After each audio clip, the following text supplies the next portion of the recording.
This is going to be a set of Transfer, one of my favorite bands ever. This is in their, technically I guess, their second incarnation. They, by this time, Mike Cooper, the drummer, was fairly new, if memory serves. And they were really excited. It felt like they were excited to get in there and record. Mike Cooper really is a great drummer. I think he was a very good fit for the band. And they would go through a couple of versions of the band before, let's just say, retiring. I like to think hiatus, but we'll see if they ever get back together. I don't know what the original story is. Unfortunately, time and life has gotten in the way of me keeping in contact with some of these cats, and distance. I've been away at Phoenix for a while, but I'm back, so hopefully I'll be able to keep in contact with them and see what's going up, and at the very least say hey and keep up the friendship that we made during this time. These are the film photographs of the sessions, of the Faded Signal sessions, their first real full-length album. And man, it was awesome and new, exciting. And I remember actually being a little nervous. They had asked me, or I had asked them, probably me asking them. I was such a fucking fanboy. And I still am, if you can't tell. I probably asked if I can go and record or document, if you will, the sessions. And I was very excited. I had a cheap little video camera that I ended up taking a lot of video with. And there's enough, well, no, not audio, but maybe some audio. Well, definitely their music would be audio, but there's definitely enough visuals to make a short film on the Faded Signal sessions. And I've been wanting to do that for a while.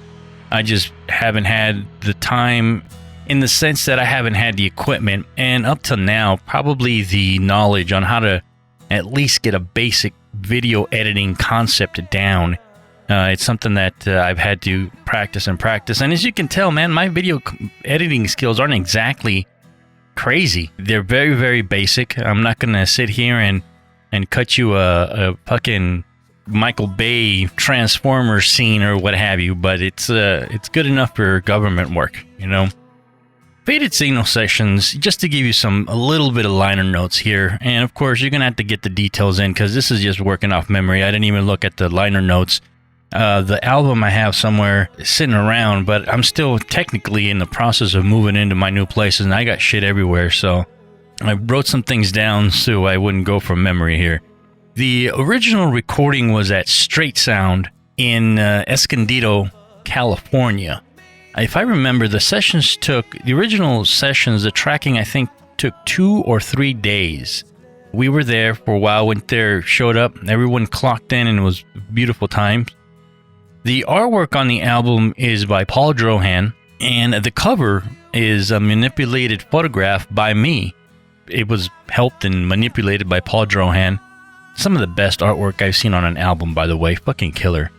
The album came out, and it was great. It was good.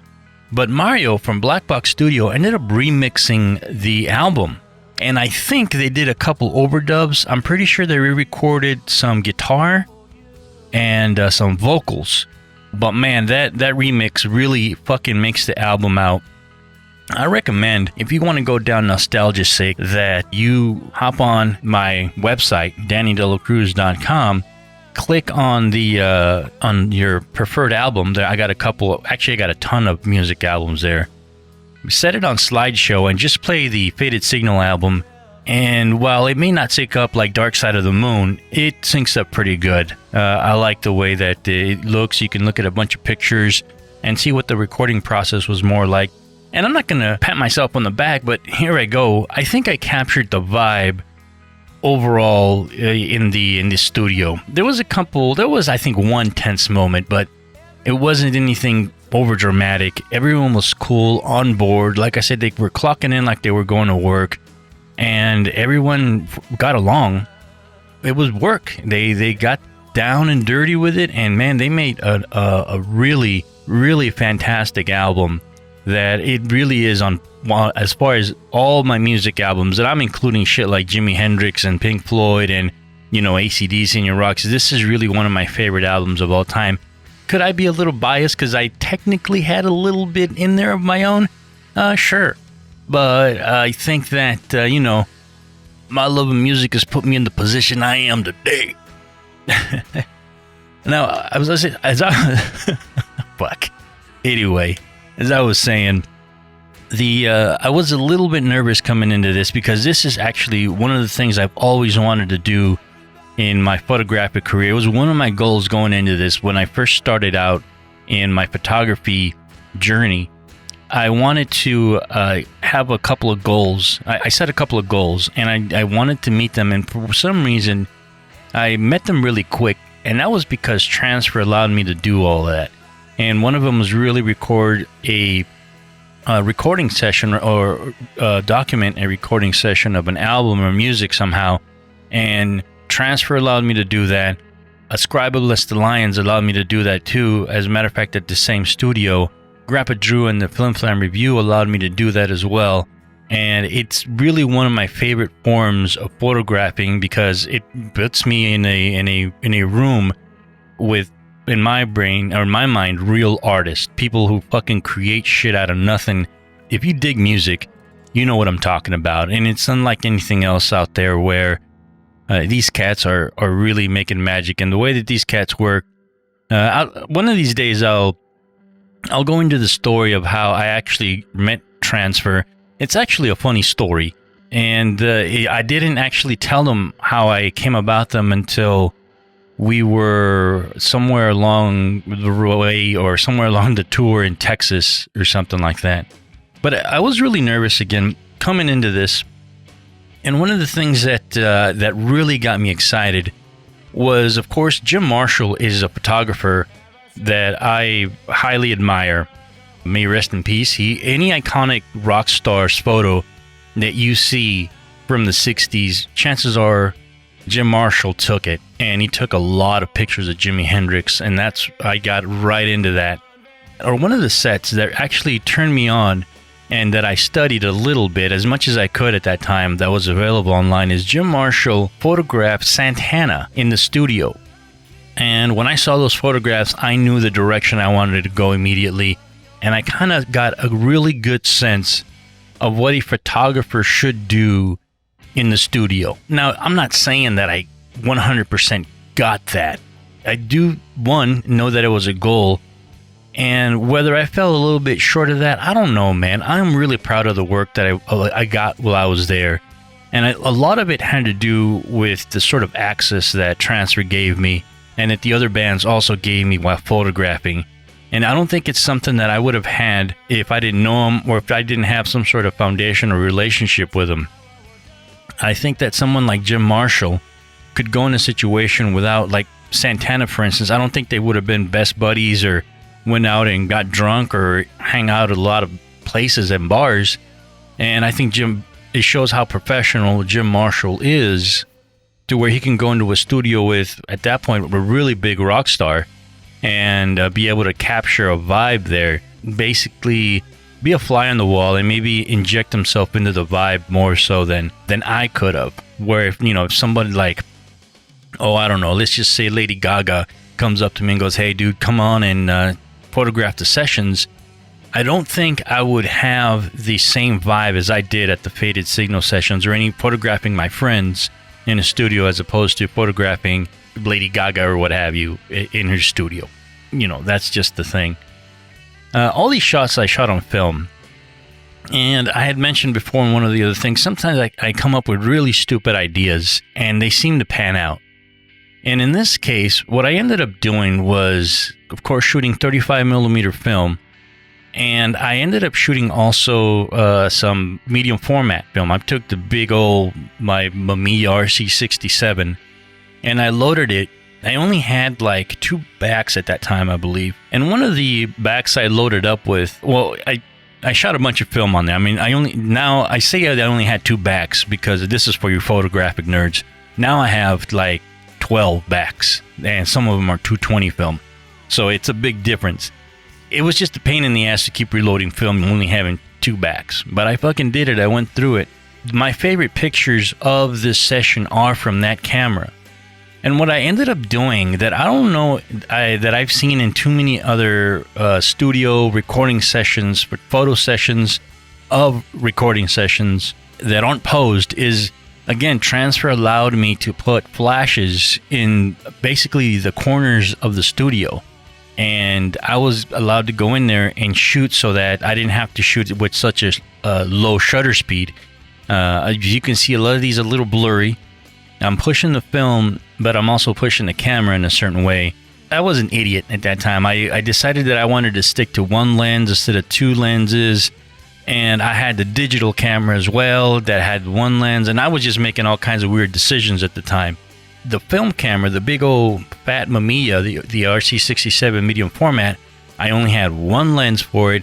It only went so far, so fast, and I had to make the decisions, and my lighting had to be all of that. And sometimes when you're limited, you actually have an infinite possibility of creativity in a limited source, as weird as that sounds. And I started to use a film at this point that I thought was super cool, and it's a film that is no longer made, unfortunately. So I only used it on this session and one other session. I think it was because it might have been expensive. It was expensive to buy a little bit, but it was super expensive to get it processed. There was only a couple places in the country that processed that film, and it's a black and white slide film. It's called AFCA, made by AFCA, I think that's how you pronounce it, and it's a Scala film. Now, this film was amazing, man. It's a black and white positive film, and the tonality on it is just amazing. Some of my favorite photographs ever are on this session with that camera and that film. I am saddened that I will probably never get a chance to shoot that again because, again, the film prizes in this day and age are fucking ridiculous, man. And this was 2005, I believe.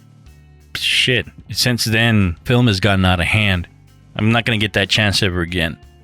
Now, this was my first time, in case you guys haven't noticed, my first time in a real recording studio. Well, the funny part is this recording studio seems to have a certain vibe. The engineer has helped engineer and record and track a few albums that went big, Weezer's album and a couple other albums. But apparently this studio, because it's in Escondido, California, which is kind of remote from San Diego, it's about 20 minutes or so, 30 minutes from downtown San Diego, up north, inland a little bit. What was really cool is that the day before Transfer ended up starting their tracking, this guy named Keith in there. I was just to say Keith. The dude from the Rolling Stones, man, Keith Richards, he was in the studio for a couple of days. I don't know if they were recording. I think they were more or less rehearsing. He was there definitely the day before with Toots and a male. They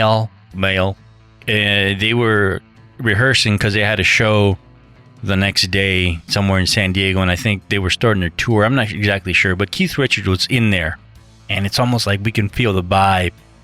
I don't know if the dude was lying to us, but there was still, I guess at that time, and I don't know if it's, I've never met Keith Richards, so I got to ask him next time I see him if the cat's still alive.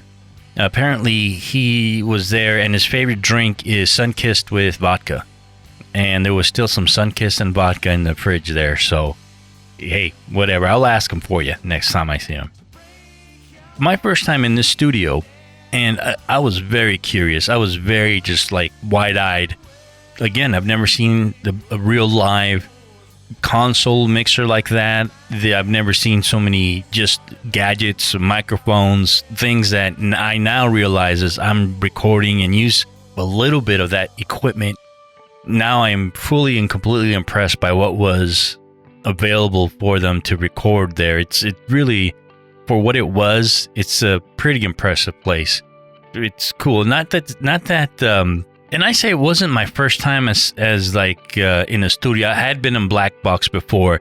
Now, don't get me wrong. Black Box was fucking legit and awesome too. Mike and Mario did a lot of great shit in there. But it was my first time, I guess, in a studio with someone who had records on the wall that I recognized that they were international hits and what have you. That was very impressive. And the fact that Keith Richards was in there the day before. Whatever, all right? these, as far as technical ability goes with these pictures, I knew that I wanted to shoot film. And that was because of Jim Marshall, right? All those vibes and the photographs that he took with Santana at that time. And I'm sure that he's taken a bunch of other ones. I believe there's also sessions with Janice Morissette. I don't know who that is. With Janis Joplin, but I'm not positive. You're going to have to look it up if there's a such thing as Janice Morissette, right? Whatever. Anyway. But I knew that I wanted to shoot film. At that time, it would have been I could have just gone in there with my digital camera and have at it. But I walked in there with two 35mm film cameras, my digital camera, and my medium format camera. And I decided I was going to fucking change the world or something like that. Looking back at it now, if I had to do this all over again, I would probably take my digital camera and my medium format camera and again, limit myself so that I would have a better creative vibe there so that I don't have to think about what camera I want to use in this situation or that. I think that a lot of the pictures that I took on 35mm would have been cooler if I would have been able to take my medium format camera instead. Only because by that time in the medium format camera, I decided to put up lights and what have you. So just maybe pick and choose one. At the same time, the vibe that I got from the 35mm is really good. I mean, I was there and I shot those. If I got to keep hitting home a point or a mantra, if you will, is that you have to be present, not just physically, but spiritually, emotionally, creatively, and accept the vibe that you're getting and see what happens to it. I mean, you got to fucking show up. That's just the thing. And I'm very proud that the work ethic that these guys had, I was able to keep up with them for a little bit at least. Their work ethic on tour, and I'll talk about it too, I was very impressed with these cats' work ethic on tour, on recording, and when it came down to doing shows and shit, these guys were all about it. I don't know about their personal life or how, they got shit done, but when it came down to their music, they were serious. In a sense, I think that they were also serious about having it being documented, and I'm glad that they allowed me into this space. I wish that everyone would know what it feels like for someone you admire creatively, and especially in music, to accept you in a circle and make you their friend. One, because it makes photographing them, taking their portraits, photographing their sessions and their shows a lot easier. But two, you get to see a lot, you get access to things that a lot of people maybe outside that circle wouldn't be privy to. It was an honor that they did that for me. I'll never forget that for sure. And it's really something that has helped put down a foundation for my creativity and my photography. I mean, you get to see how light works in different situations in this point, and the technical aspect of it too, brings a vibe sort of thing. So, as I mentioned, this was my first time in the studio, so there's going to be a lot of, well, it'd be a little bit of an exaggeration if I call them still lives, right? But a lot of shots of the things around the studio that I think really just caught my eye. I was impressed by a lot of the equipment in there, as I said. At one point, if they weren't in there recording, I was just walking around the room taking pictures of everything and keeping myself busy while they were on a break or while they were upstairs listening to what they just laid down and trying to figure out how they're going to put together the album. A very big learning experience on how to make an album, how to jive with a bunch of cats doing it. Man, it just, woof. It's very much like being accepted into a family and seeing the whole process and seeing the good times, the bad times, and, the happiness, the hugs and the fights, and amazing. And again, I will always thank Transfer for that. And to a big extent also, during these sessions and the subsequent photography that I did with Transfer, a big shout out to Paul Drohan, too, the artist who helped create the CD packaging for this and I think all of their albums. He used a lot of my photography and helped me see my photography in a different light as a more, not necessarily a commercial aspect of my photography, but adding value to it to say, dude, this is what you can do with your photographs instead of this. This is what's possible with the imaging and a little bit as far as graphic design as well. but he definitely added more value to my photography than I allowed myself to see. And in that sense, what it does is it opens your eye even more to shoot things, not necessarily for everyone's sake and not just for your sake, but for the potential that it may have as something else, as maybe a poster, as cover art, or as just a series of photographs. And this is the idea that has, even today, it resonates. I'm shooting a lot of still lives of rotting fruit, and while maybe on its own some of the photographs that I make of rotting fruit may not make it on their own as a photograph, the idea and the vibe might be well applied to something else, like an album cover or an advertising piece or something like that originally was not seen in the original photograph. Big thank you to Paul for that, because he early on showed me the value of photography besides just the art and the documentation aspects of it. It's nostalgic looking at these photographs, just sitting here hoping that, the good times will come again. Saw something the other day where people are really desperate to go out and start hanging out with people and not wearing masks and what have you. And I dig that. I understand that.